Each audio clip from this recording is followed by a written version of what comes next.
নমস্কার বন্ধুরা, welcome to my channel. আজকে বানাবো পালং শাক আর বেসনের একটা দুর্দান্ত স্বাদের নতুন রেসিপি। তো পুরো রেসিপিটা দেখতে থাকুন, ভালো লাগলে একটা লাইক দিয়ে দেবেন আর বন্ধুদের সাথে শেয়ার করতে ভুলবেন না। তো এখানে আমি প্রথমে এই রেসিপি বানানোর জন্য নিয়ে নিয়েছি পালং শাক। তো পালং শাকগুলোকে একটু বড় সাইজের নিতে হবে, এইরকমই ডোগা ডোগা একটু বড় সাইজ নিয়ে নিতে হবে। তারপর এখানে নিয়ে নিয়েছি আমি একটা বড় সাইজের পাত্র, তাতে দিয়ে দিচ্ছি এখানে ভর্তি করে জল। তো জলের পরিমাণটা একটু বেশি দিতে হবে এখানে। তারপর দিয়ে দিচ্ছি এখানে 1 চামচ লবণ। লবণটা দিয়ে ভালোভাবে মিশিয়ে নিতে হবে জলটাকে। তারপর এই শাকগুলোকে এর মধ্যে ডুবিয়ে দেব। লবণ পানির মধ্যে আমি শাকগুলোকে ডুবিয়ে 10 থেকে 15 মিনিট মতো ডুবিয়েই এইভাবে রেখে দেব। আর গোড়ার দিকটা কিন্তু অবশ্যই জলের দিকে ডুবিয়ে রাখতে হবে। আপনাদের কাছে বড় পাত্র থাকলে বড় পাত্রে রেখে ভালোভাবে ডুবিয়ে নিতে পারেন। তো আমার কাছে এটাই ছিল, আমি এখানেই ডুবিয়ে 10 মিনিট মতো রেখে দেব। তো এদিকে একটা পাত্র নিয়ে নিয়েছি, দিয়ে দিচ্ছি এখানে 1 বাটি বেসন। দিয়ে দেবো এখানে বেসনের মধ্যে সামান্য পরিমাণে লবণ, দিয়ে দিচ্ছি এখানে সামান্য পরিমাণে হলুদের গুঁড়ো, দিচ্ছি এখানে লঙ্কার গুঁড়ো, আর দিয়ে দিচ্ছি এখানে কালো জিরে সামান্য পরিমাণে, আর দিয়েছি এখানে 1 চামচ আদা রসুনের পেস্ট, আর দিয়ে দিচ্ছি এখানে ধনেপাতা আর কাঁচা লঙ্কা আমি একসাথে বেটে নিয়েছিলাম, সেটাই আমি এখানে দিয়েছি, 3 চামচ মতো দিয়েছি। এখানে আদা রসুন কাঁচা লঙ্কার পেস্টটা একসাথে আপনারা বানিয়ে নিতে পারেন। এবারে সব কিছুকে ভালো করে মিশিয়ে নিয়ে অল্প অল্প জল দিয়ে একটা ব্যাটার বানিয়ে নেব।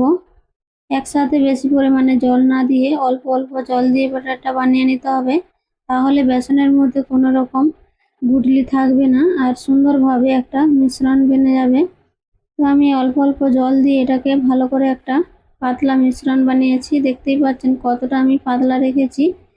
চামচের মধ্যে কিন্তু একটা কোটিং হয়ে যাচ্ছে, এই রকমই একটা ব্যাটারটা বানিয়ে নিতে হবে। এবারে এটাকে রেখে দেবো সাইডে। এদিকে নিয়ে নিয়েছি এখানে 10 মিনিট পর শাকগুলোকে আমি এবারে ছেঁকে নিয়ে ভালো করে 3 থেকে 4 বার জল পাল্টে ভালোভাবে ধুয়ে নেব। লবণ পানির মধ্যে রাখার কারণে কিন্তু দেখতেই পাচ্ছেন শাকগুলো অনেকটাই নরম হয়ে গেছে, পাতাগুলো ডাঁটাগুলো সব কিছুই নরম হয়ে গেছে। এবারে 3 থেকে 4 বার ভালোভাবে ধুয়ে নিয়ে একটা ঢাকার মধ্যে রেখে দিয়েছি, যাতে এক্সট্রা জলটা বাইরে পড়ে যায়। তারপর একটা একটা এইরকম ডোগা নিয়ে প্রথমেই আমি একটা গাঁট লাগানোর মতো আমি এটাকে গাঁট লাগিয়ে দেব একটা। তারপর এখানে দেখতেই পাচ্ছেন হাতে যেভাবে আমি করে দেখাচ্ছি সেইভাবেই করে নিতে হবে। এবারে ডোগাটাকে এইভাবে পাকিয়ে একটা মালার মতো তৈরি করে নেব। এগুলোকে কিন্তু এইভাবে না করেও গোটা গোটাও করা যাবে, সেক্ষেত্রে কিন্তু এগুলো বেশি পরিমাণে তেলটা লাগবে ভাজার সময়। তো দেখতেই পাচ্ছেন আমি এগুলোকে একটু ছোট ছোট করে এইভাবে গোল গোল করে নিয়েছি, যাতে ভাজার সময় তেলটা কম লাগে। তো সবগুলোই আমি এইভাবে তৈরি করে নেব। গোটা গোটা করলে সেই ক্ষেত্রে কিন্তু একটু শাকগুলো ছোট ছোট নিতে হবে। তো সবগুলো আমার এইরকম মালা বানানো হয়ে গেছে, দেখতেই পাচ্ছেন কলমি শাকের মালা হয়ে গেছে সবগুলো।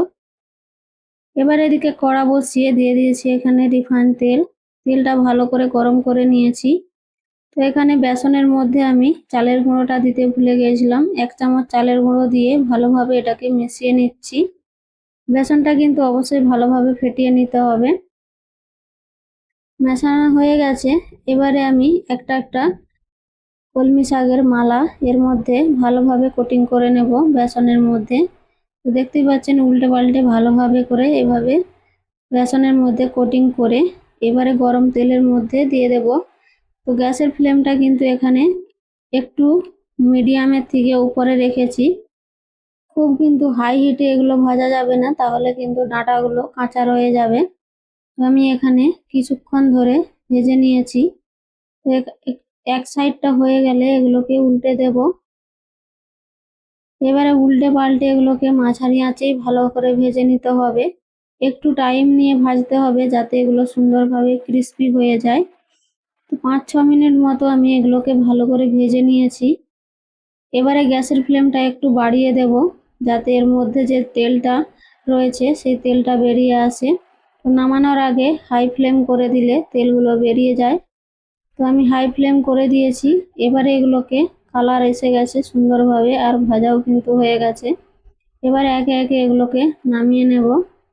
তো আজকের কলমি শাকের বড়া রেসিপি কেমন হয়েছে অবশ্যই কমেন্ট করে জানাবেন। ভালো লাগলে একটা লাইক দিয়ে দেবেন, বন্ধুদের সাথে শেয়ার করে দেবেন।